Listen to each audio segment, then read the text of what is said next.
Bienvenidos por fin al primer podcast de Last for Wine, un podcast con mucho arte porque lo vamos a realizar en colaboración junto con el CAP, el Centro de Arte Contemporáneo de la Fundación Caja de Burgos. El mes pasado hicimos una presentación con Tao Platón y Patricia Regidor, que a los que los voy nombrando según los veo. Y Patricia Regidor, ahí están. Bienvenidos y también hoy tenemos un invitado muy especial, Andrés, de La Diligente, que desde Murcia... Mira, la parte buena de poder hacer las cosas de este modo virtual es que podemos contactar más fácilmente con gente que no está aquí presente. Espera, que sigue habiendo gente que sigue entrando. Bueno, antes de nada, dar las gracias a Javier del Campo y a Alex de Fundación Caja de Burgos y del CAP por darnos la oportunidad de desarrollar este podcast.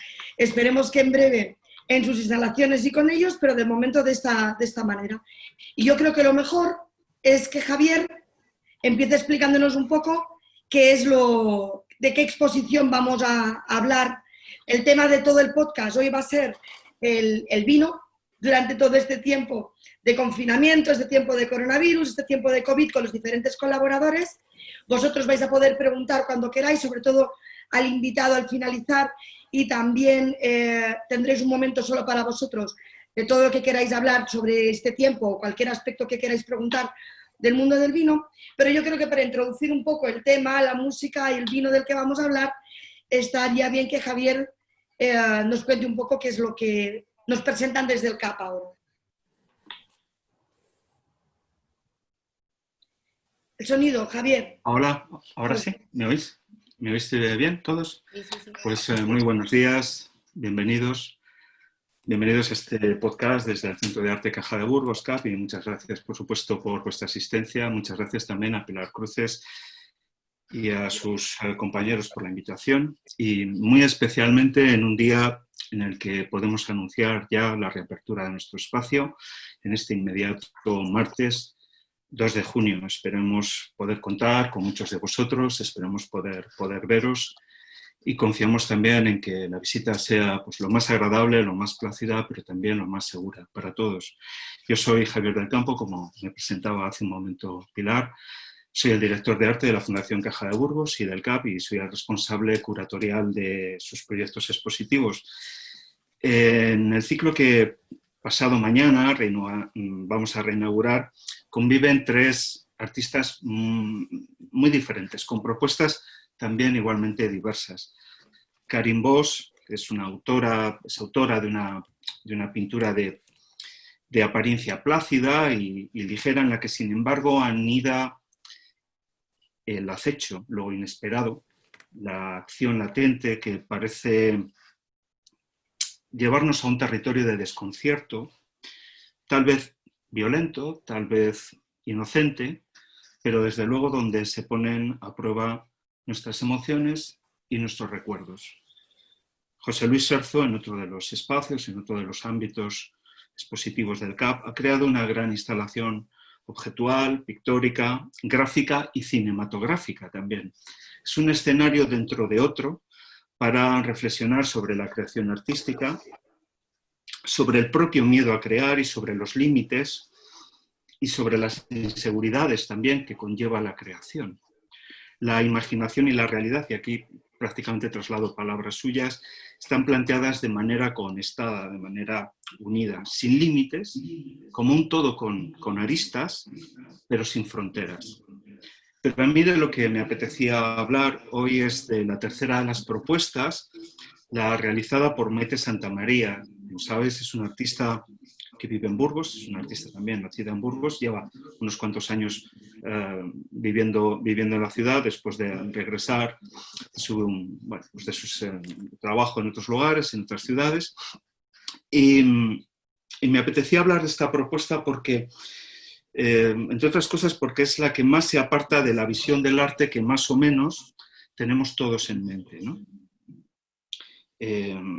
La propuesta de Maite, a diferencia de la de Karin o de la de Serzo, no es estrictamente formal, no trabaja exactamente con los códigos más convencionales del arte. Digamos que no es pintura, no es escultura, no es exactamente una instalación, no es tampoco vídeo, no es la imagen, digamos, a la que estamos más acostumbrados a ver en los centros de arte. Maite trabaja con el sonido, y recalco lo del sonido, porque su fuente creativa es bastante más difícil de formalizar, es decir, de representar. Incluso, si queréis, incluso de organizar. Si pensamos en cómo se representa el sonido, es fácil que todos imaginemos de inmediato pues, ondas electrónicas más o menos animadas, ¿no? Así es, pero esto es solo una convención plástica. Nadie ve el sonido. Lo grabamos, lo registramos y lo conservamos con medios electrónicos. Lo podemos volver a reproducir con ayuda de ellos, pero en principio carece de valores plásticos, carece de forma. En la tradición del arte sonoro, algunos artistas como Christian Markley, pues él evidencia, esto digamos es uno de sus recursos más habituales y es probablemente también uno de los artistas más conocidos dentro de este ámbito. Este artista lo que hace es evidenciar con las formas de las ondas o transforma también el sonido en onomatopeyas, a las que incluso aporta valores cromáticos. Digamos que aplica determinadas intensidades que se asocian con un color o con otro, ¿no? Para que lo entendamos más fácil, un estruendo o un grito o un choque pues, se distancian claramente de un susurro mediante el empleo de esas dos variantes. Por un lado, la amplitud de la onda acústica y por otro lado, el uso de la colorimetría. Y Maite Santamaría ha tomado como referencia para su trabajo dos aspectos muy interesantes y muy diferentes también del arte sonoro a lo que es quizá lo más habitual dentro de este ámbito, dentro de este territorio. Ha utilizado el ruido por un lado y la palabra por otro. Y se ha fijado en la tradición preindustrial de nuestro país y en las palabras que eran propias de esta tradición industrial y preindustrial y que casi han desaparecido. Ella se ha fijado en el sonido de los telares, de las máquinas de confección y de las labores que están ligadas a ellas, y las palabras que les son propias han sido transformadas en acontecimientos singulares. En la España de los años 50 y 60, esos términos como abatanar, piquelar, eran populares. Y su uso era coetáneo a la cultura pop que se estaba desarrollando en los países anglosajones. Al situar las palabras de la gente común, el common people, en el mismo escenario y con los mismos recursos con que contaban en la cultura pop, Maite lo que hace es trasladar el foco luminoso hacia sus protagonistas y los convierte en estrellas del pop, digamos en cantantes y actores populares. Para ella tienen el mismo rango, la misma entidad, la misma relevancia. Y si hay una obra muy especial en la exposición, en la que me apetece detenerme un instante, es el neón rosa con la palabra selfactina. Nada es casual aquí. Ni los rasgos ingenuos de las letras, ni el color, ni el brillo contra la pared negra, ni la altura. Lo que todo eso hace es convertir una palabra en una fuente de atracción visual. Devuelve a la vida una palabra imprescindible en nuestra historia y también sobre la que nos invita a reflexionar, porque las selfactinas fueron el nombre que se dieron popularmente a los telares mecánicos.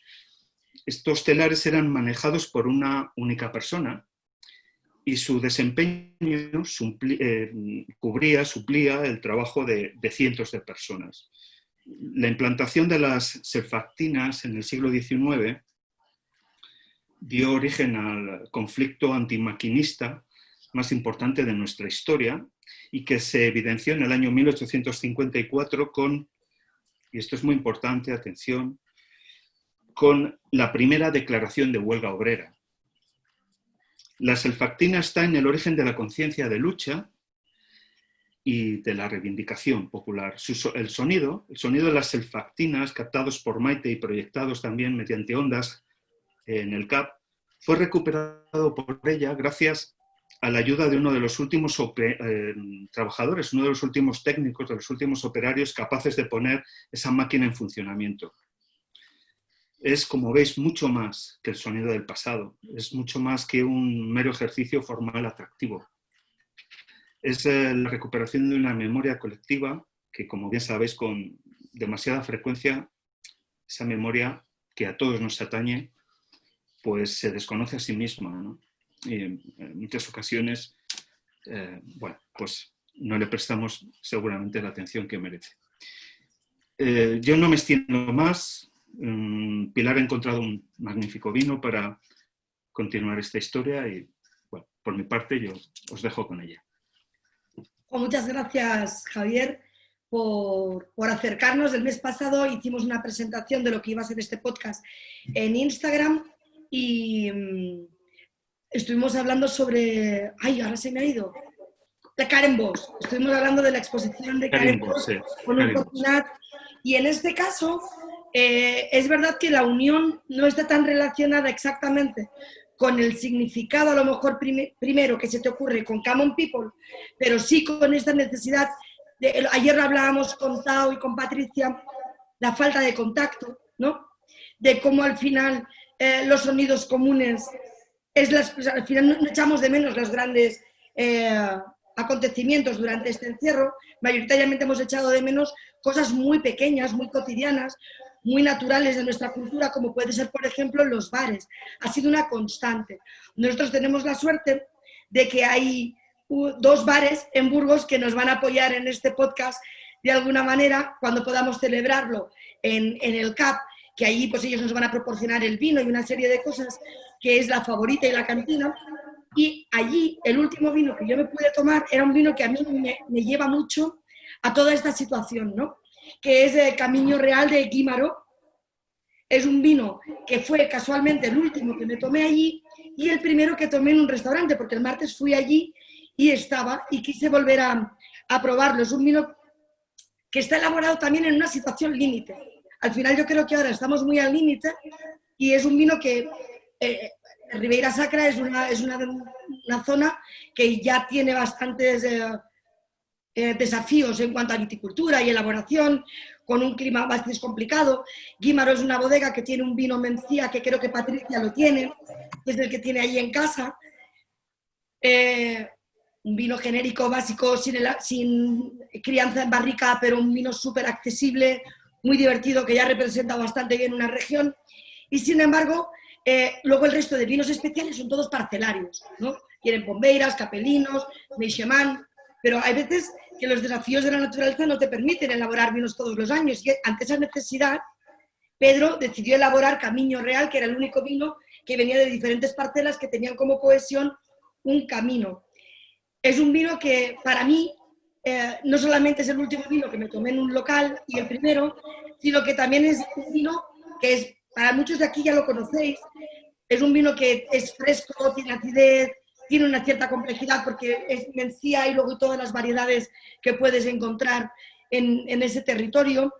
Y es un vino que realmente no es excesivamente caro, o sea, es bastante accesible de precio. De hecho, lo encontramos en una tienda por debajo de 20 euros y al mismo tiempo es muy placentero. Es un vino que realmente es genial para momentos divertidos porque es un vino ágil, rápido, que puedes beber y eso es lo que hemos echado de menos, yo creo, ¿no?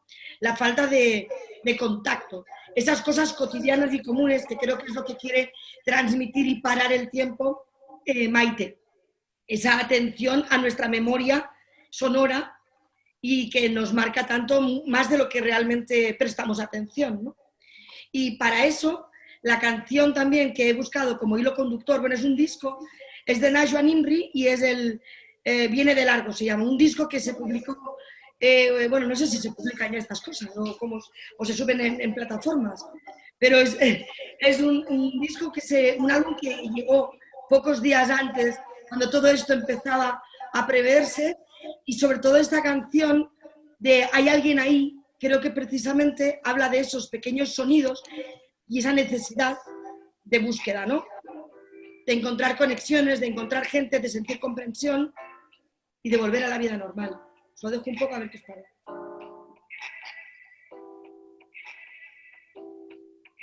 No tengo miedo, pero a veces se me olvida. Porque no soy de nadie, pero a veces se me olvida. Porque no me han pagado, no me han pagado. Eso nunca se olvida, nunca se olvida. Porque hoy tengo hambre, pero a veces se me olvida. No me lo creo. Eso nunca se olvida, nunca se olvida. Eso nunca se olvida, nunca se olvida. Hay alguien ahí, hay alguien ahí. Alguien me escucha. Hay alguien ahí, hay alguien ahí. Hay alguien ahí, hay alguien ahí. Alguien me escucha. Hay alguien ahí, hay alguien ahí. Hay alguien ahí, hay alguien ahí. Estoy aquí. Alguien me escucha. Estoy aquí. Alguien me escucha. Estoy aquí. Alguien me escucha. Bueno, os invito a todos a que disfrutéis de este disco en su plenitud porque realmente está lleno de sonidos muy distintos y de esa sensación. Me acuerdo, mira, está Rosalía Santaolalla, ella lidera el Hoy por Hoy Burgos en Cadena SER. Yo soy colaboradora, he tenido la suerte de poder estar más de 2 meses todos los días. Yo colaboro habitualmente una vez al mes y ahora estuve durante todo el tiempo del confinamiento colaborando todos los días, de lunes a viernes, en una sección en la que lo hemos disfrutado muchísimo. Y me acuerdo que el primer día de confinamiento que me tocaba sección reglada o normal, también puse una canción de este disco, que era Madrid Vacío. Y yo creo que es un disco que realmente, si lo vas desgranando, tiene muchas conexiones con la situación que hemos estado viviendo, ¿no? Ahora vamos a irnos ya a aspectos más vitivinícolas.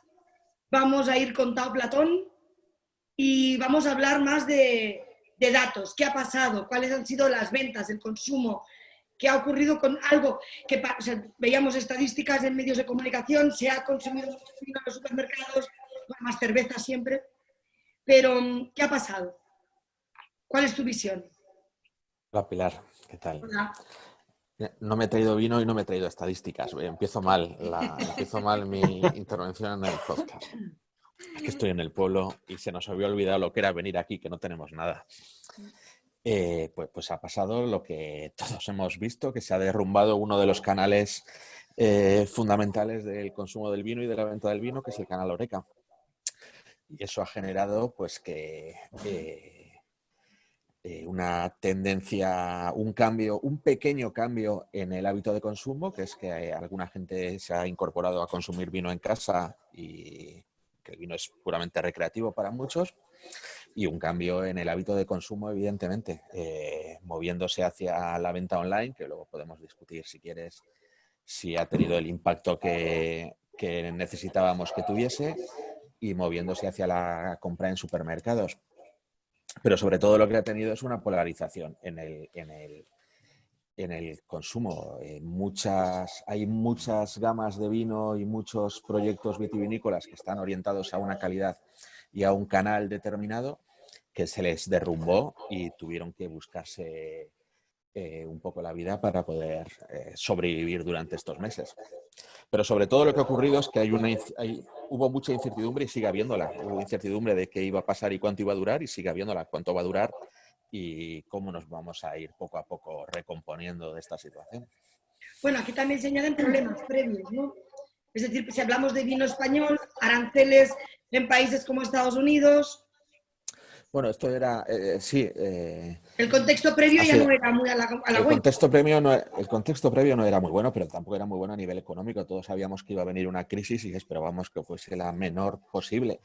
Y aquí pues se ha juntado una inestabilidad política en Estados Unidos con un presidente pirómano subiendo los aranceles al vino europeo al 25%, y una inestabilidad política en Reino Unido con el Brexit, y cierta inestabilidad política que siempre hay en algunos países como China y demás, que en cuanto uno intenta relocalizar su producción industrial hacia Europa, pues China amenaza con aranceles, y eso es lo que vamos a vivir a partir de ahora. Había una inestabilidad y una crisis viniendo y pues todo se ha precipitado. De la misma manera que había una crisis estructural en el sector vitivinícola, una crisis estructural en Rueda, que sabíamos que en algún momento iba a estallar, un poco de crisis estructural en Rioja, un poco de crisis estructural también en Ribera del Duero, y todo lo que ha hecho el virus ha sido acelerar muchas cosas que venían, que no sabíamos cómo amortiguarlas. ¿Y en el hemisferio sur qué ha pasado? Porque ha sido, o sea, ¿les ha pillado realmente la vendimia? El hemisferio sur les ha pillado la vendimia, pobrecillos, algunos con mejor capacidad de maniobra que otros. El país más dramático ha sido Sudáfrica, donde el gobierno decidió que la industria vitivinícola no era esencial y la paró. Aquellos que les pilló con la uva vendimiada bien y aquellos que les pilló con la uva sin vendimiar tuvieron que esperar unos cuantos días hasta que el gobierno dio marcha atrás. Pero lo que a Sudáfrica no han levantado todavía fue la prohibición de venta de vino. Sudáfrica paralizó el país, paralizó la industria, luego la reactivó, pero prohibió la venta de vino. Entonces, el consumo interno se les ha hundido, evidentemente, y las exportaciones, pues, tienen un problema porque es un sector muy competitivo. Además, Sudáfrica viene de unos cuantos años muy difíciles de sequía y de cambios a nivel productivo también. Y el resto, pues, más o menos lo ha salvado. Nueva Zelanda lo ha salvado muy bien, porque allí, en cuanto empezaron los primeros casos, pararon todo, pero la industria vitivinícola la mantuvieron, y Chile y Argentina más o menos la ha salvado. Pero sobre todo la han salvado porque la mano de obra ya la tenían allí cuando esto estalló. Nosotros en España, por ejemplo, nos pilló a todas las regiones con la viña podada y bien, pero para la poda en verde, por ejemplo, muchos no hemos tenido la mano de obra que necesitábamos. Y si en vendimia viene un rebrote y se cierra todo, pues veremos un aumento espectacular de las hectáreas vendimiadas a máquina, porque gente no había. Para la poda en verde, gente no había. Veremos. ¿Y el futuro? Bueno, ya se me sé tu frase, porque no, o sea, yo antes lo pensaba, digo, ayer estábamos preparando y hablando y tal, y hablábamos de cosas que han ido pasando, y al final lo único que esto ha hecho es acelerar las cosas y poner un microscopio encima de todo el mundo. Porque tanto a las empresas, a las personas como sociedad nos ha hecho una radiografía perfecta, ¿no? Y definida. Entonces, ya me imagino que la frase de Tao va a ser lo de toda esta pandemia: no hay futuro. No hay futuro. Bueno, no hay futuro, pero... El futuro en un mundo ideal debería ser... bueno, hay dos aspectos. Uno es el aspecto individual, ¿no? Hay mucha gente que piensa que el hábito de consumo va a cambiar drásticamente, y yo no lo creo. Somos un país mediterráneo, en cuanto se han abierto las terrazas hemos salido, y que el hábito de compra también va a cambiar. El hábito de compra, pues evidentemente en online ha subido y seguirá subiendo poco a poco, pero drásticamente no va a cambiar. La gente quiere volver a consumir el vino como una bebida social, que es uno de los puntos fuertes que tiene el vino, que el vino se disfruta compartiendo. Y aunque algunos bebamos vino en casa y lo hemos incorporado a nuestro hábito, yo cocino con vino y a veces se lo echo a la comida y soy feliz así, pero el vino para mí es social, ¿no? Entonces, algo del canal de online subirá un poquito, el hábito de consumo cambiará un poquito, pero yo creo que eso volverá más o menos a lo que era. Y a nivel... Eso es a nivel individual, y a nivel político o estructural no va a cambiar nada, porque la reconversión total del sistema vitivinícola español supondría un pacto de Estado entre intereses muy divergentes a 25 años, y eso no lo vamos a hacer. No nos vamos a poner de acuerdo. Y algo que a mí todo el rato me tiene en una divergencia. Bueno, no, pues antes de nada me gustaría preguntarte sobre la próxima vendimia. Todos hemos visto en redes sociales cartas de grandes bodegas, en cuanto grandes de tamaño, que no van a coger la uva a los viticultores. Hay mucho revuelo, hay mucha incertidumbre, porque las bodegas están llenas de vino. Viene otra vendimia por delante. Hay algo que a mí me inquieta bastante, que es el discurso del kilómetro cero, del consumo local, porque dices, fenomenal, españoles bebanse todo el vino de España, a ver si es verdad, por una vez. Es decir, somos un país exportador. ¿Cómo deberíamos mantener todo esto? ¿A tú cómo lo ves?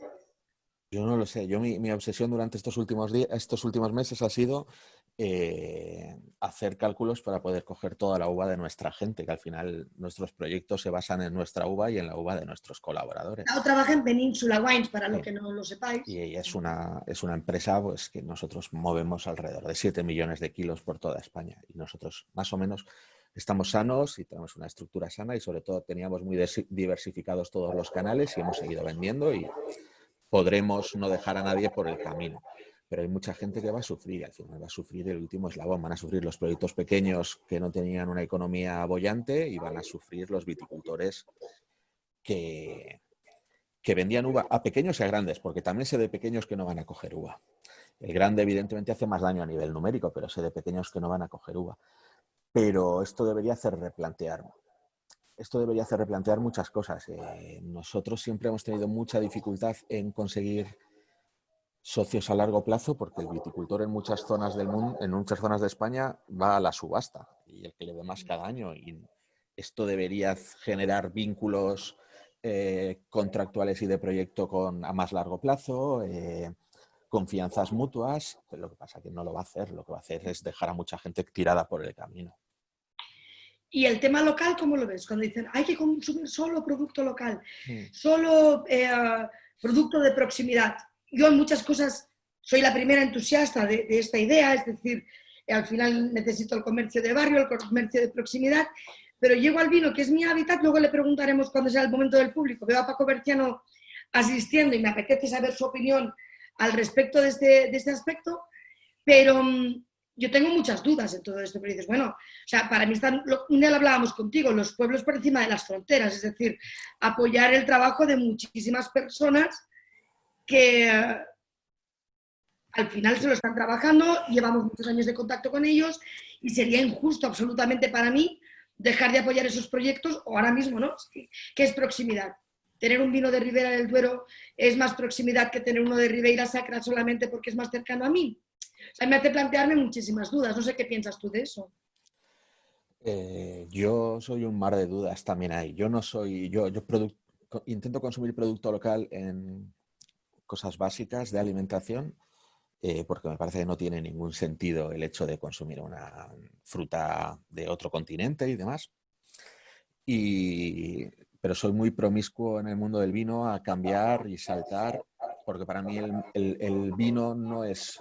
Hay muchos tipos de consumidores, hay un consumidor recreativo, hay un consumidor social y hay un consumidor cultural. Y para mí el vino tiene un componente cultural que es lo que me da placer y es como si yo solo quisiese ver películas españolas o leer novelas españolas. Me parece que perdería la riqueza cultural del... Está mi hijo gritándome por ahí. Necesitamos hacer esto presencial. Y entonces yo no lo hago, ni lo haré. Y tampoco sé cuál es la línea de apoyo que hay que hacer. A veces prefiero apoyar a proyectos que me gustan por su concienciación medioambiental, su preservación de viñas viejas, que consumirle al gran embotellador pirata, medio pirata, que va al precio que tengo al lado de mi casa, ¿sabes? De agricultores, ¿no? Por su respeto por el territorio. Para mí es más importante que paguen bien a los vendimiadores, que paguen bien el trabajo, que hagan por su lugar mucho más que otros aspectos. Y luego, Pilar, perdona que intervenga, pero hay otro aspecto que a mí me ha asustado un poco y es una pequeña, no sé si campaña que han intentado poner en marcha de consume solo vinos o productos españoles. Tú antes has hablado de lo importante que es para el sector vitivinícola español la exportación. Si nos metemos en esa campaña, creo que va a hacer flaco favor, ¿no? Eso es lo que pienso yo. Es absurdo, o sea, es totalmente absurdo. Yo veo restaurantes o tal que te dicen, no, porque ahora yo tal... O floristas, no, solo floristas. Y dices, ostras, pero si vivimos de tantísimos turistas, o sea, fenomenal, si nosotros fuéramos capaces de mantener nuestra, ¿no? Vivir solamente de nuestros habitantes. En fin, si os parece bien, voy a introducir a Andrés. Vamos a hablar un poco de su experiencia durante todo este periodo y luego pasamos a Patricia y vamos debatiendo un poco los cuatro. Bienvenido, Andrés, muchas gracias. Hola. ¿Desde Torre Pacheco estás tú o dónde estás? Sí, en Torre Pacheco, que bueno, es un municipio que pertenece a Murcia. Eso. Y bueno, aquí estamos. Desde bien la hallado. La gente es muchas cosas. Cuéntanos un poco, porque es una tienda, pero ¿hacéis eventos? ¿Sois una distribuidora? Sí, somos... Pues tengo una amiga, compañera común contado y seguro con más miembros de la reunión, que es Elisa, que dice que somos 2.0. porque llegamos en el 2016 como distribuidora y esos son nuestros primeros pasos, ¿no? Y nos fundamos como empresa y como distribuidora en 2016, pero es verdad que hacemos todo eso más. También tenemos una tienda online, tenemos una vinoteca, bar de vinos en el centro de Murcia, tenemos proyectos de eventos, de catas con vino y música que se llaman vinestesias. Cuéntame esto de vinestesia. Te voy a preguntar al final, pero cuéntamelo ya, que me encanta. Es que a mí eso me llama mucho la atención. Vinestesia, pues mira, al final me ha gustado mucho la presentación que se ha hecho previamente sobre las obras expuestas y las intervenciones que tendríais en el CAP. Precisamente la que ha sido la pieza principal, porque casi que era un ejercicio sinestésico, ¿no? De palabras con sonidos, con la cultura tradicional, y el concepto de vinestesia nace casi de la sinestesia. Entre el año 2010 y 2013 empecé a desarrollar lo que yo llamo el diccionario de interpretación del vino y la música. Y entonces, bueno, yo soy músico y empecé a estudiar música pues en el 93, así que de antes que los vinos. y nada, pues quise unir dos universos que me gustaban mucho y además dos universos que hablan, como decía Tao también, yo creo que el vino para mí también es cultural, tiene un componente cultural. Y luego hay una parte, y es que hay vinos que cuando los catas, los estás probando, pues de pronto te hacen emocionarte, porque te trasladan a un lugar, porque te llevan a la sensibilidad de la persona que lo ha elaborado en consonancia con la añada, con sus características. Y cuando eres capaz de sentir todo eso, de pronto me veía que era incapaz de escribirlo en un papel exclusivamente con el rigor de la cata, ¿no? Organoléptica a la vista. Claro, a la vista, al olfato, al gusto, al tacto, y dices, bueno, vale. Y aparte de ser excepcional, es que me da muchísimas cosas, ¿no? Y entonces empecé a pensar que a lo mejor lo que pasaba era que si la música es el lenguaje de las emociones y esos vinos eran capaces de emocionar, pues a lo mejor tenía que unir esos dos universos. Y generé un diccionario de traducción entre el vino y la música, donde atribuí características del universo del vino en la cata descriptiva a lo que sería su correspondencia dentro de la música. Así que terminé desarrollando, junto con varios músicos, amigos y pianistas y, bueno, gente, pues toqué todas las puertas de conocidos y amigos que quisieron colaborar, porque al principio era toda una idea muy, pues yo casi profana. Llegabas y contabas un poco y decías, vamos a ver qué me estás contando. Y bueno, pues terminé uniendo que todo lo que tenía que ver con el tacto dentro del vino se traduciría musicalmente a la parte rítmica, con lo que serían los tempos, los movimientos, las tensiones, el groove de una pieza, las repeticiones de frases, los cambios de compases. La parte que tiene que ver con el gusto, acidez, umami, dulce, salado, amargo, serían las diferentes formaciones armónicas que hay en una pieza, la armonía principal y sus variantes. Y claro, con este concepto, pues todo el universo de aromas en la cata, tanto en la nariz como en la boca, se traducirían a frases melódicas, por lo que podríamos encontrar que si en un vino aparece y se repite una característica aromática, sería casi la melodía principal de una pieza musical. Terminé desarrollando esta idea de diccionario donde podíamos llegar de un vino a una pieza musical o de una pieza musical a un vino. Y así comenzó la vinestesia. Yo estoy deseando de poder ir alguna vez a y conocer, sí, poder asistir a alguno de estos proyectos, porque a mí me gusta mucho explorar esa conexión, porque para mí me pasa lo mismo. Para mí en el vino siempre me faltan palabras. Los descriptores clásicos se quedan pequeños. Yo hago mucha formación y lo que suelo utilizar es guías de cata y decir, te voy a describir dos vinos tal cual. Dime qué vinos son, qué precio tienen, de dónde vienen, y nadie acierta. Claro. Se puede hacer una idea de que un vino es de una zona determinada o de un tipo de clima o de una variedad, pero porque los descriptores clásicos se nos pasan. O sea, al final el vino tiene una emoción especial que es difícil expresar con palabras y creo que cada uno tiene que encontrar su lenguaje, ¿no? Como tú estás haciendo con la música. Yo creo que en mi caso es que yo pienso que al final quise darle todo el rigor del mundo, pero la realidad es que nace de un universo que es mi interpretación. Claro. Exacto. Pero entonces no pretendo que nadie lo tenga que aceptar como palabra sino me gusta compartirlo como una experiencia en torno al vino. Yo hago algo parecido, sí, con el CAP hacemos muchas actividades y al final se trata de encontrar lenguajes, ¿no? Me parece muy interesante. Exacto. Durante este confinamiento o este parón, ¿cuál ha sido tu sensación? Bueno, sé que habéis hecho muchas cosas, que habéis hecho un concurso de microrelatos, que Sí. habéis hecho muchas catas. Cuéntanos un poco cuál ha sido, de repente, 13 de marzo. Te dicen que al día siguiente hay un estado de alarma. Bueno, ¿Cómo enfrenta un distribuidor y un desarrollador de eventos esta situación? pues Aparte del pánico.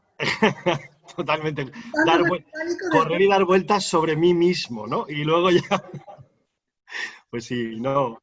En primer lugar fue un poco, yo creo que la primera semana fue todavía de concienciación, de decir, bueno, ¿qué está sucediendo? ¿A dónde vamos? ¿Por qué? ¿Qué repercusión va a tener esto en los 4 años que llevamos andando con la Diligente y qué nos puede pasar? Y luego pues empiezas a plantearte en todo ese tiempo en qué te puedes reconvertir, ¿no? O de qué manera puedes seguir sacando todos tus motivaciones, todos los proyectos adelante sin dejar tu esencia y trabajando desde donde te gusta, ¿no? Nosotros llevábamos 3 ediciones del concurso de microrelatos, siempre lo hemos hecho en primavera y decidimos que era el momento de, pues fue nuestra primera acción, es decir, tenemos que lanzarlo y tenemos que seguir siendo nosotros, es nuestra esencia. Claro. Nosotros apostamos por la cultura de vino, y decidimos que era el momento de venga, pues empezamos el confinamiento y ofrecemos a la gente la posibilidad de escribir con una única condición, y es que el vino apareciera, pero como un circunstancial, como un elemento que estuviera en un lugar donde sucedía algo, no como una narrativa, y la verdad es que hemos tenido muy buena acogida, incluso ampliamos de microrelatos y relatos cortos la convocatoria con 2 modalidades. Y la verdad es que tuvimos una muy buena acogida y se dio el fallo justo ahora a primeros de mayo, de este mes de mayo. Así que ha estado todo el proceso del confinamiento, pues la parte más dura, pues hemos estado invitando y un poco proponiendo a la gente que creara y que utilizara el vino pues como un recurso no solo para ahogar penas, sino y buscar en él pues la creatividad que les podía proponer, pues como tantos y tantos autores escritos y artísticos han desarrollado. Y pues a raíz de ahí volvimos, yo creo que a la esencia, lo que te digo. Yo creo que cogimos el concepto de quiénes somos, qué es lo que nos gusta hacer, y pues como no podemos seguir ejerciendo la distribución, porque todos los restaurantes y nuestros bares están cerrados, vamos a hacer todo eso que sí que somos nosotros, que podemos seguir haciendo. Habéis hecho todo eso, pero aparte de distribuidora también habéis hecho venta online. Sí. Habéis vendido vino, habéis organizado catas, sí. con elaboradores. Sí. ¿Cuál ha sido tu sensación? ¿Eran tus clientes habituales que han ido a otro canal? ¿Has cogido clientes nuevos?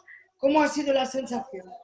Yo creo que es positiva porque de alguna manera hemos conseguido que nuestra red de contactos de personas que eran nuestros clientes habituales, como dices, tanto de distribución, de los dueños propietarios, trabajadores de los establecimientos con los que trabajamos, que son de confianza, y sus clientes, de alguna manera pues se han conectado más, se han acercado más y se ha generado quizá un tejido, utilizando el telar como hilo, pues un tejido con más hilos, ¿no? Con más conexiones, con más presencia. Y se ha ido desarrollando de esa manera, exponencial. Entonces, de un contacto hacia el otro y al final han ido acercándose amigos, conocidos y ha tenido muy buena acogida. Y luego por parte de las bodegas, lo mismo. Ellos, yo creo que de alguna forma, como decía Tao, nosotros lo que sí que hemos buscado ha sido cerrar filas con nuestros clientes, generar confianza y generar mucha confianza con nuestros proveedores y decir, vale, este es el momento de que seamos un equipo, porque somos un canal y tenemos que seguir fuertes y eso ha hecho que nuestros proveedores ahora estuvieran también volcados en participar en la actividad, en acercarnos a sus clientes directos y que pudiéramos desarrollar más nuestra tienda online. Fenomenal. Pues, si te parece bien, vamos a dejar paso a Patricia. Claro. Vamos a hablar con ella de toda la parte de comunicación y marketing que ha habido durante todo este periodo. Y porque creo que al final después podremos comentar todos juntos, porque son diferentes hilos de ese telar. Muchas gracias, Andrés, de verdad, por tu generosidad. A ti, siempre, a Gracias. vosotros. Patricia Regidor, Pintan Copas, es su empresa de comunicación, marketing. Lo mismo, 13 de marzo, ¿qué ha pasado desde entonces hasta ahora?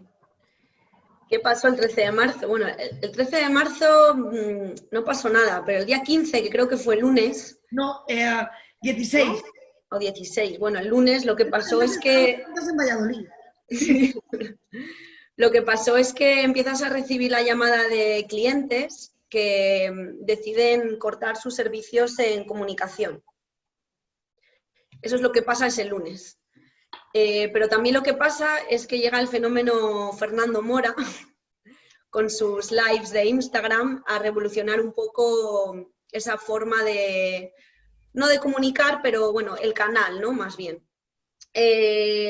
Lo cual a mí me resultaba un poco paradójico, ¿no? Porque yo creo que en tiempos de crisis, la comunicación, que puedes aprovechar ese tiempo para que la gente no se olvide de ti, para, como dice Andrés, fidelizar, incluso para darte a conocer, para ampliar tu red de contactos.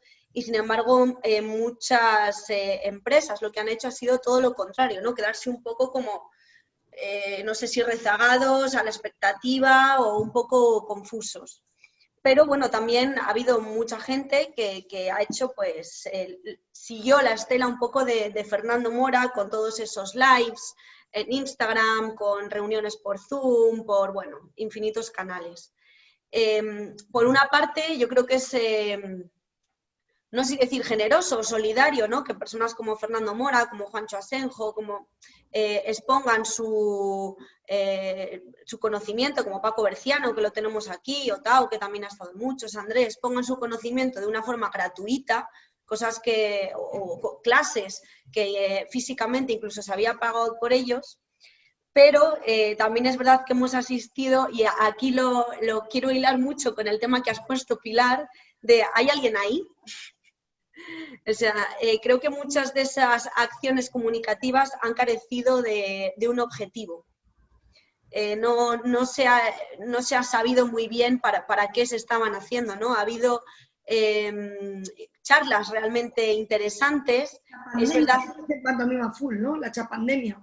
La chapandemia, correcto, totalmente. Sí, sí, sí. Ha habido charlas interesantes, pero ha habido mucha chapandemia también. Y también hemos asistido a otro fenómeno que es el todo vale. O sea, me da igual que no tengas luz, que aparezcas por ahí con un foco, que no se te oiga. O sea, cosas que en una situación habitual evidentemente no serían en absoluto válidas, ¿no? Bueno, pero era una época de guerra, te lo digo yo para salvar. Sí, total, total. Total, en mil cosas. Pero yo creo que eso valía un poco, ¿no? El decir, vamos a probar todos, nuevas formas, nuevas maneras, nos podemos equivocar, no nos lo van a culpar igual, pero es verdad que ha valido todo un poco todo, y al principio ok, pero ahora llega un momento en el que ya empieza a no valer, ¿no? Yo sobre todo he visto esa falta de objetivo, ¿no? ¿Con qué haces esto? ¿Por qué haces esto? Yo sabes, Pilar, que todos los sábados con uno de los clientes con los que trabajo, que más juego en los singulares, hemos hecho todos los sábados una cata a la una, la gente recibía el vino en su casa y después hacíamos ese live, ese Zoom, lo que fuera. Ahí hay un objetivo, claro, es que seguir teniendo clientes y seguir vendiendo vino. Tengo otro cliente que celebra el 200 aniversario de la familia y hemos intentado pues estar haciendo vídeos, interactuando, bueno, un pero poco hablando. Su objetivo es el ego, ¿no? Es decir, claro, la notoriedad, ¿no? La notoriedad. Nutrición de egos. Claro, pero por eso me gusta mucho lo de la canción de Hay alguien ahí, porque luego también has visto lives realmente, ahora que no nos oye nadie, bochornosos, sin un objetivo claro, sin un hilo conductor, sin absolutamente nada, ¿no? Y eso creo que es algo que, bueno, la gente decía, no, esto ha venido aquí para quedarse. Yo me pasa como contado con las ventas online. Yo es que lo que creo sí que y no. Ha habido mucho live que realmente lo que tenía que haber, o sea, era un Zoom, pero, o sea, a ver si me sé explicar. Muchas veces, ¿por qué existen formatos de...? Yo no tengo ni tele, pero existen muchísimos formatos de telerealidad y es porque nos encanta mirar en la mirilla, ¿no? Hombre, cotillas, eso es deporte nacional. Eso claro, entonces ha habido muchos directos que no dejaban de ser, yo molo tanto que te dejo mirar por mi mirilla. Totalmente, totalmente. Entonces, encima es la dignificación del business, o sea, del show así como un poco esperpéntico. Y mira, es más, lo voy a hilar también con él, más que con el vino, con la bodega, Guímaro, el significado de Guímaro es un poco bufón, ¿no? Una persona que se dedica al entretenimiento. Entonces yo creo que ha habido mucha formación, pero también Paco ha habido... dice que no, porque lo que es un apellido, Paco, Ah, ¿no? Etimológicamente viene de... Es que Sí. ella no Perdón, dice... guímaro significa rebelde en gallego. Ah, yo me refiero a la etimología de la palabra. Guímaro en gallego es rebelde. Sí, pero ella dice que etimológicamente... Gallego no lo sé, pero es, decir, es un apodo que significa eso, rebelde, rebelde, bullicioso, es decir, protestón, es decir... Etimológicamente es verdad que viene de la palabra entretenimiento, alguien que se dedica un poco al entretenimiento, una especie de bufón. La palabra por lo menos viene de ahí. La bodega probablemente no será por eso, pero la palabra viene de ahí. Entonces hemos asistido a todo tipo de cosas formativas, pero bueno, un poco al show, ¿no? También. Vale, eso es la parte que se ha visto, pero luego ha habido Sí, muchos webinars a mí me encantaba. Me apunté a algunos. Pero ahí el objetivo lo tienes claro, porque es la formación, ¿no? Sí, pero ¿cómo se puede formar hostelería post-coronavirus? 500 personas apuntadas. Pero si aún no se sabe ni lo que va a pasar. Ni cómo va a ser. Sí, pero es verdad que hay muchos restaurantes que también han aprovechado un grupo de sumilleres para formarse, para formar el equipo, para... Por aquí hay varios. Tengo a Diego, que no sé si está escuchando ahora, pero han organizado, Tao ha sido invitado una de las veces, han estado durante 2 meses, Paco ha sido invitado también. Diego, cuéntanos un poco cómo ha sido esa formación súper exhaustiva que habéis tenido en la Asociación de Sumilleres de Burgos, que ha habido gente de toda índole y con muchísimo nivel como en tu formación de vino. Ha habido un periodo de generosidad absoluta. ¿Cuánto se hubiera pagado por eso? Sí, yo creo que, bueno, buenos días a todos. Yo creo que ha sido un buen momento para sacar las cosas positivas de lo que hablas de la generosidad, ¿no? Porque al final nosotros hemos tenido la oportunidad de desarrollar durante casi 3 semanas, 4 semanas, actividades diarias para los asociados de Sumilleres de Burgos y hemos tenido la suerte de contar con gente como Tao, Paco, Pitu Roca, gente top mundial, o sea, hemos tenido una suerte increíble.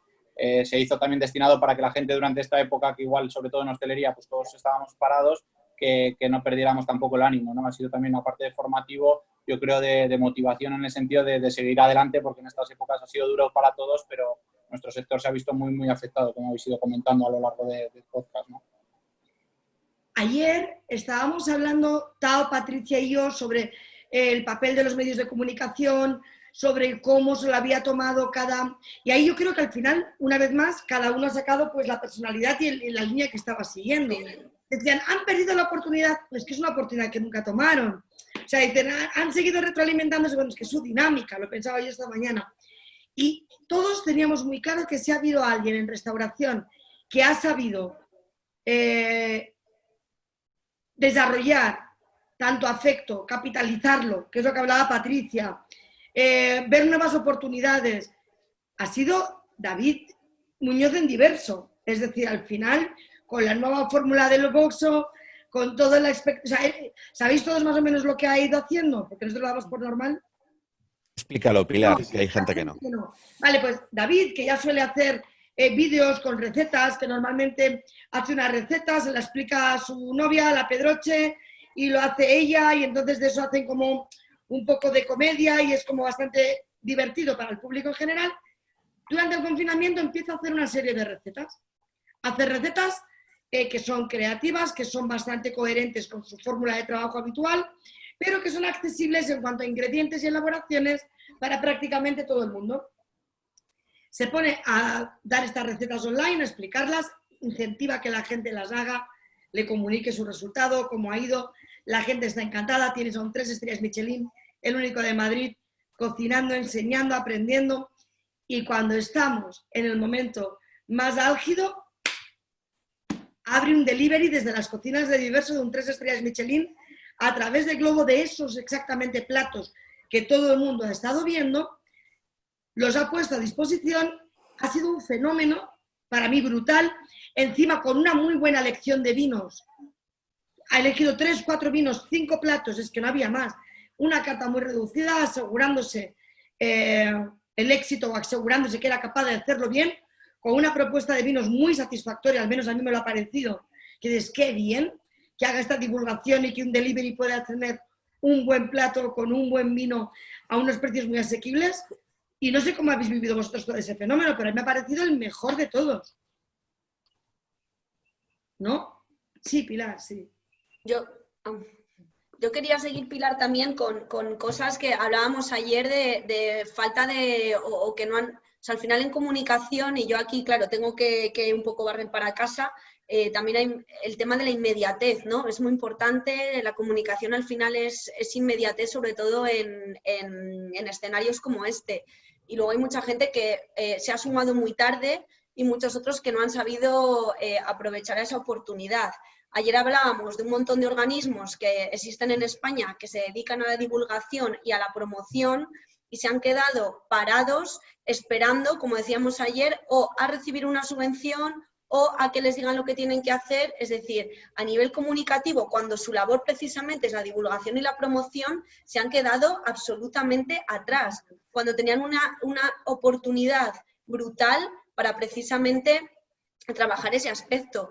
Y luego también es verdad que los medios de comunicación, lo hablábamos ayer, no han ayudado, hablamos a nivel general, en absoluto, a un poco hacer más llevadera esta situación. Quitando programas, secciones puntuales, que las tenías un poco que seleccionar, a nivel más media o medios de comunicación generalistas, han sido realmente bastante destructivos o no han aportado mucho valor en el sentido de decir, vale, además de querer cortarme las venas, a lo mejor me podéis aportar algo para hacer estos días un poco más llevaderos, ¿no? Yo ahí estoy como periodista, mira, aquí está Rosalía, no sé qué piensa, pero un poco defraudada porque quitando, como digo, cositas específicas, a nivel general tenía una oportunidad muy buena para contar historias que realmente no la han aprovechado.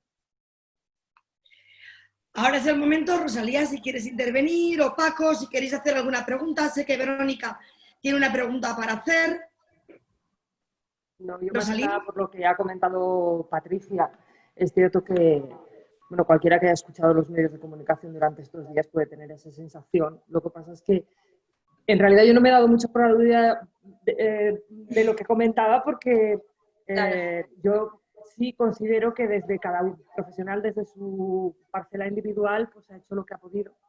Y en ese sentido, pues, mira, yo no puedo decir mucho que han contado otros medios de comunicación, porque como bien sabe Patricia, cuando estás en lo tuyo, estás a hacer lo tuyo, y es cuando emite el resto, con lo cual tampoco sé muy bien lo que han hecho el resto de cadenas ni nada. Yo trabajo en una radio. Pero a nivel local lo hemos intentado. Evidentemente lo que tienes que hacer es también un poco mantener ese equilibrio, ¿no?, entre lo que crees que necesita la gente, que es información sobre esto, y también, bueno, en un programa además como en el que tengo la suerte de participar, pues es una maravilla porque tenemos 1 hora, 40 minutos todos los días para hacer cosas y para contar muchas cosas completamente distintas, ¿no?, de 1 hora a otra o de 1 minuto a otro.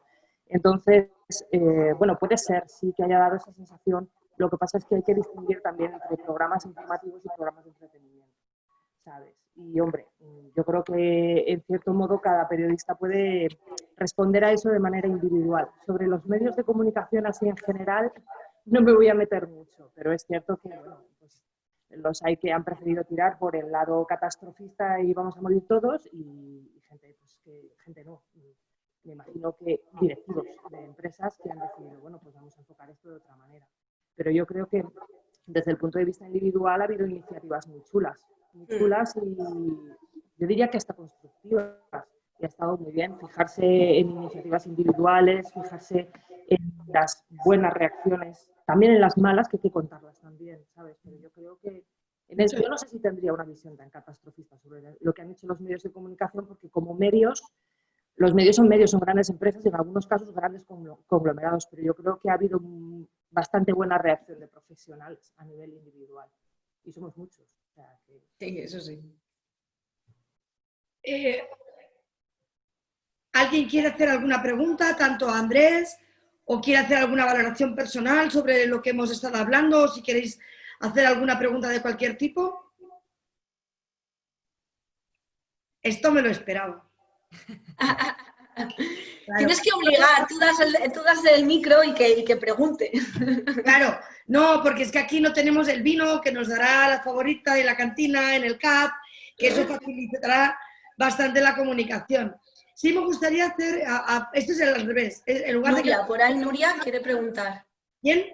Nuria. ¿Sí? Hola, no sé si me oís. Sí. ¿Me oís? Bueno, no me gustaría acabar con esta sensación tan catastrofista y desesperanzada de todo.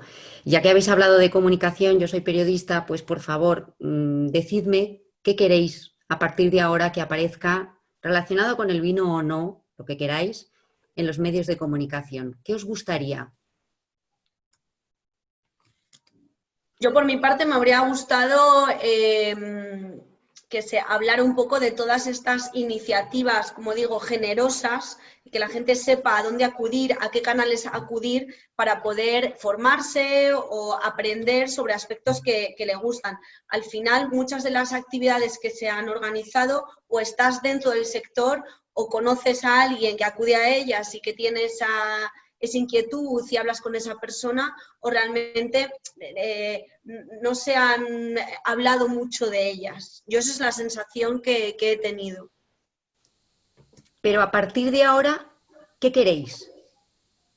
¿Qué buscáis? ¿Qué os gustaría a partir de ahora? A mí, inspiración. Conocer proyectos. Claro. Interesantes. Yo creo que proyectos, planes. Yo estaba diciendo que creo que es el momento y también ha servido, y espero y pienso que no se diluya. Yo creo que muchas personas, yo por lo menos entre ellas, no he visto en esto solamente una catástrofe, sino también una oportunidad. Una oportunidad para que empiecen, si hablamos ya a nivel cultural, no estoy hablando de la industria del vino, pero una oportunidad para que empiecen a tener hueco, cabida, y que le demos más importancia a aquellas iniciativas, a aquellas ideas, a aquellos proyectos que realmente aportan. Yo creo que los live directos, estos sin contenido, están abocados a desaparecer, porque son Totalmente. Un rollazo que no hay quien lo aguante, y simplemente por verlo, pues dices, pues no me lo trago. Entonces, vale, he tenido tiempo libre, igual me he comido alguno, pero ya no quiero más. Y creo que sí que lo que me gustaría, lo que esperaría a lo mejor de los medios de comunicación precisamente fuera eso, que dieran acceso de una manera más presente, con menos intención de masificar, sino de ya acabó la globalización. O sea, el individuo... La segmentación también. Sí, para mostrar todo el abanico de posibilidades, ¿no? Y que se vieran reflejados, ya que son globales y sociales, en todas las voces que hay dentro de esa sociedad, ¿no? Que no solamente ven, esto es lo que tienes que ver, este es el color y esto es lo que tienes que creer. Muy aburrido, muy poco interesante. Hay una cosa que me gustaría comentaros o preguntaros. Bueno, soy Noelia, perdona. Aparte de todo esto que estáis hablando de formaciones, de inspiraciones, en la vida real, que ahora la vivimos todos y parece que es esta pequeña salida que hay, ¿cómo veis vosotros los eventos relacionados con el mundo del vino? ¿Van a seguir siendo online? ¿Van a seguir siendo de 10 personas? ¿Cómo pensáis que se pueden desarrollar? ¿O en qué lugares se pueden desarrollar? Bueno, a ver, empieza tú, Tao. Digo, yo luego ya por alusiones. Yo me lo tomo como alusiones. Yo. Todos esperamos que vuelva a ser más o menos parecido, quizá con alguna limitación higiénica que en algunos países ya tenían. Pues es muy normal en un evento masivo de vino en Inglaterra que cada uno tenga su pequeña escupidera, y en España todo el mundo acercamos el morro al mismo lado, y eso parece que no es muy conveniente. Pero a mí los eventos estos de catas por internet me parece un formato súper frío. De la misma manera que yo me gustaría estar compartiendo una botella de vino con vosotros y sería mucho más cercano y mucho más cálido, todo esto me ha parecido muy, muy, muy, muy frío. Y Pilar y yo hemos estado dando clase a los sumilleres de Palencia. El formato es horrible. He visto catas por internet y evidentemente dentro de la situación de guerra en la que estamos estaba bien.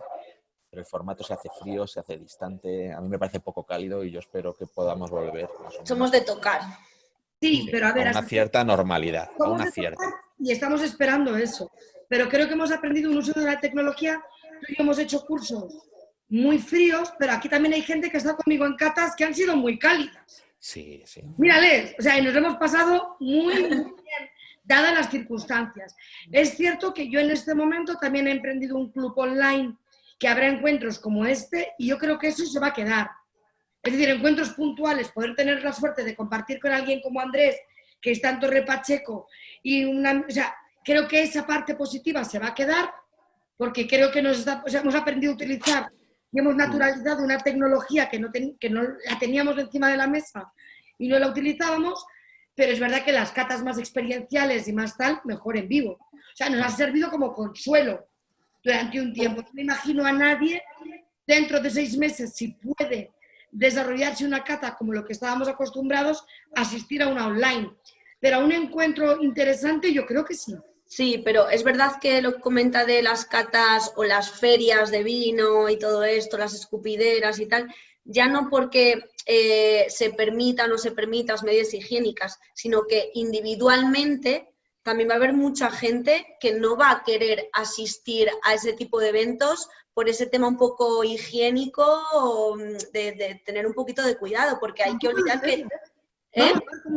Vamos a ver, porque estamos empezando a salir. Sí, pero bueno, que esto todavía no se ha terminado, quiero decir. Entonces, yo creo que también va a haber mucha gente, y ya se está viendo ahora, ¿no? Que por mucho que tú puedas ir a una terraza, por muy tal, hay gente que sabe, bueno, vamos a ver. Yo pienso que, y a lo mejor me equivoco, pienso que el pequeño evento, el de grupo cercano, el de amigos, etcétera, privado, eso incluso se va a revalorizar, porque va a haber más oferta y va a ser más interesante. Y lo que pienso con respecto a las ferias a nivel... Es que pienso además que ya había una crisis dentro de la industria del vino a la hora de crear ferias que fueran realmente funcionales, que generaran contenido, que para la bodega generaran venta, que para el consumidor fueran interesantes del todo. O sea, los últimos años yo creo que ha sido un declive. Entonces esto también pone como en la mesa de operaciones esas ferias. Es decir, ¿hay que salvarlas? ¿Cómo hay que salvarlas?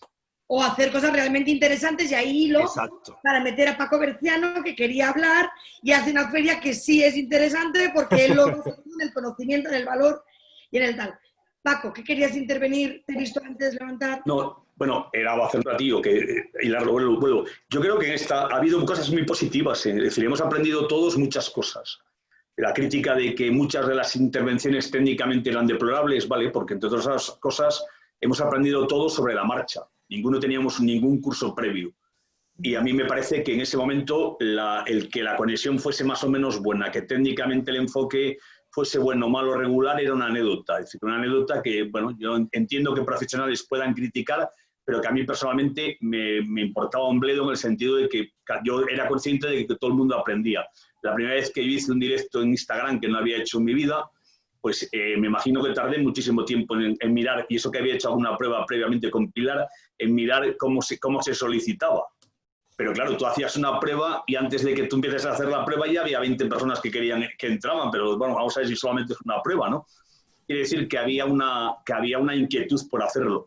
Y después hay una cosa que es real, es decir, nosotros partimos de la base de que estamos todos en un entorno determinado, pero yo tengo clientes que viven en entornos alejados, bien porque sea el mundo rural o porque son ciudades en las cuales prácticamente no hay ninguna actividad, estaban encantados con las catas online. ¿Por qué? Porque yo tengo, por ejemplo, unos clientes de Extremadura que cada poco me vuelven a decir, oye, pero no vais a hacer más, no vais a hacer más, porque para ellos es un mundo que era lejano. Evidentemente no es lo mismo que el contacto, pero facilita mucho el trabajo, facilita mucho que un bodeguero pueda explicar a 100 personas su proyecto, estando cada uno en un lugar del mundo, ¿no? A mí esa parte me parece cómoda. En cuanto al futuro de las ferias, pues puede ser complicado, yo no digo que no. Es decir, nosotros el Alma de los Vinos Únicos lo tenemos previsto para abril, pero evidentemente si la situación sigue como hasta ahora, lo aplazaremos o lo suspenderemos. Por mucho que lleves una escupidera individual, el hecho es que tú estás escupiendo, ¿no? Y hoy por hoy, desde el punto de vista sanitario, es una cosa compleja. Se puede hacer utilizando más espacio, haciendo todo mucho más grande, pierde un poquito de carácter. Habría que estudiarlo. Yo creo que la normalidad llegará cuando médicamente... Esto es una situación, esto está producido, no hay que olvidar lo que esta anormalidad está producida por una enfermedad. Entonces, hasta que esa enfermedad no esté dominada desde el punto de vista técnico, nada volverá a ser como antes. En el momento que esa enfermedad esté dominada desde el punto de vista técnico, todo volverá a ser como antes, es mi opinión. a lo mejor peco de siempre de exceso optimista. No, yo creo que también. Yo estoy también. Sí. Deciros que nos hemos ido de tiempo total, pero bueno, ya nos estaremos más disciplinados en la normalidad buena. Para terminar, bueno, antes de nada agradeceros a todos la asistencia, sobre todo a Javier del Campo, de la Fundación Caja de Burgos, a Tao y a Patricia, y espero vuestras recomendaciones. Hemos decidido que hoy os vamos a recomendar destinos. Hostia, es verdad. No sabía qué íbamos a recomendar. Gracias por... Sí. Es verdad. Estaba yo dándole vueltas a qué iba a recomendar yo. Vale, venga, dale, Pilar. Patricia, un destino nacional de proximidad para los que estamos desde Burgos, Castilla y León. ¿Qué destino quieres contarnos hoy? Ahora cuando vamos a los encuentros de la tercera fase y podamos... Yo voy a recomendar un destino de aquí de Castilla y León, que es la Sierra de Salamanca.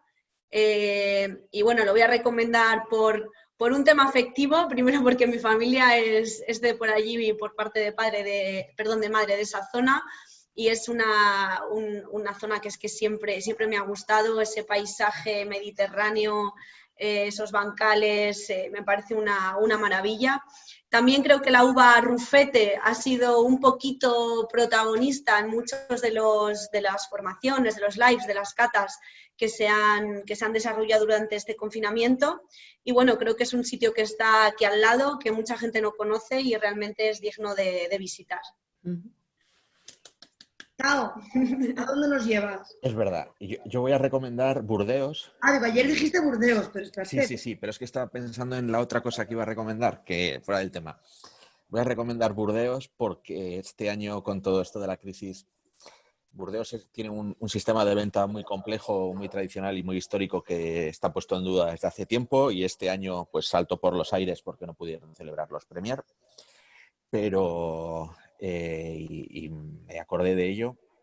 Tao, explica, Burdeos. Yo creo que es el Premier porque a alguien le veo con cara extraña. Se juntan hay una feria de un día en el que vas a probar los vinos en avanzada, los vinos de esa vendimia que saldrán a la venta en 2 años, y entonces dependiendo de las sensaciones de los críticos y de los compradores, pues los precios oscilan, suben o bajan dependiendo de la añada. Son precios dinámicos, que es una cosa que en España no tenemos. Este año no lo han podido celebrar. Sí, hay alguno que lo hace, pero es muy poco. Y el viaje es precioso porque es muy cómodo, está muy cerca, se puede hacer una parada en San Sebastián, luego otra paradita en San Juan de Luz, luego ir hacia allá y la zona es espectacular, los castillos son apabullantes, se come bien, la ciudad es preciosa y... No, bueno, y luego hay ciudades... San Emilión es precioso también y hay muchísima historia y hay muchas cosas que visitar. Yo voy a ir a la desesperada. Yo voy a ir a los que no tienen interés, o sea, a los que su motivación para organizar un viaje no es el enoturismo. Pero ¿cuántos vais a Cádiz de vacaciones? ¿O cuántos estáis deseando de ir a Cádiz, por favor? O sea, Jerez es toda la denominación de Jerez es un lugar apasionante para hacer... Ya no enoturismo, ya no solamente es visitar bodegas, es que hay grandes bodegas que tienen pinacotecas, tenemos Doñana, Manzanilla, hay experiencias alucinantes, que ya no es que te mueva el vino, sino realmente paseos a caballo, puestas de sol en la desembocadura del Guadalquivir, hay cosas alucinantes que vivir ahí. Así que los que vayáis al reclamo de sol y playa y buen rollito, dejaros llevar un poco por la cultura vitivinícola y disfrutar de todos los recursos que hay allí, que no solo es ver depósitos y bodegas como estamos acostumbrados aquí en el norte. Que allí el tema del enoturismo está vivido como algo más de disfrute. Así que los que vayáis allí a disfrutar de la playa, dejaros llevar un poco también por toda la cultura enoturística que tienen. Bueno, Andrés quiere recomendar. Yo quiero. Andrés, quiero recomendar algo. Os voy a recomendar. ¿Qué os voy a recomendar? Murcia. Sí, básicamente. Claro. Pero me vais a dejar que os diga el por qué. Y bueno, para empezar, resulta que este 2021, en enero, mediados de febrero, comenzó la capitalidad gastronómica de Murcia. Era la ciudad gastronómica española este año. y como comprenderéis, pues teníamos todo listo para mostrar toda la gastronomía, la riqueza, que es mucha, gastronómica de la región. Pero bueno, al margen de visitar la ciudad, pues una región bastante desconocida para el resto de las provincias vecinas y de la península, y creo que hay muchísima riqueza cultural. Tenemos una ciudad, Cartagena, 3.000 años de historia, con un teatro romano que es para llorar, con muchísimos barrios, pero es que Murcia ciudad es fenicia y también tiene muchísimas ruinas de aquella época, y al margen de eso tenemos playas maravillosas, 3 denominaciones de origen, principalmente tintos cálidos, como comprenderéis, porque aquí el veranito es soleado, cálido y seco. Si vais a venir en verano a Murcia ciudad, siempre buscando un entorno de aire acondicionado, porque la ciudad de Murcia es el calor máximo en verano.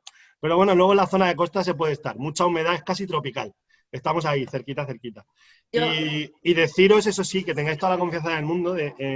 A mí me gusta Murcia, me gusta recomendar. Entonces, que tengáis la confianza de la diligente, un correo y decir, oye, ¿dónde podemos ir? ¿Qué podemos comer? Porque hay playas maravillosas, pero no son a lo mejor las más comerciales, más conocidas.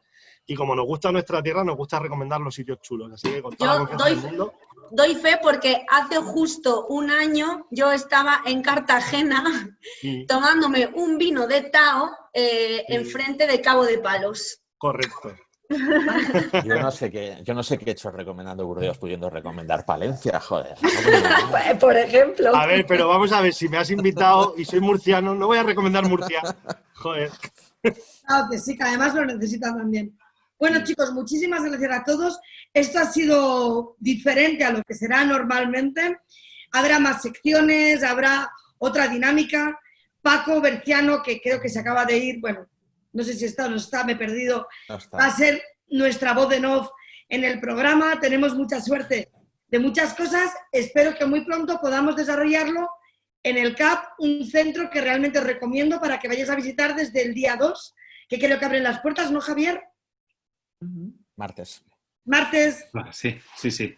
A partir del 2, nuestros horarios habituales, los 2 espacios expositivos de la Fundación, tanto el CAP como Cultural Cordón. Tenemos una magnífica exposición dedicada nada menos que al barroco italiano, al dibujo barroco italiano, pues vuelven a estar a disposición de todos. Ahora, como es lógico, con esta limitación pues de los traslados, y pues, es evidente que estamos abiertos casi exclusivamente para nuestro entorno más inmediato, pero confiemos en que en breve pues podamos recibir a nuestros amigos de Murcia con mucho cariño también. Un beso a todos y espero que nos podamos ver todos muy, muy pronto. Hasta el mes que viene. Gracias.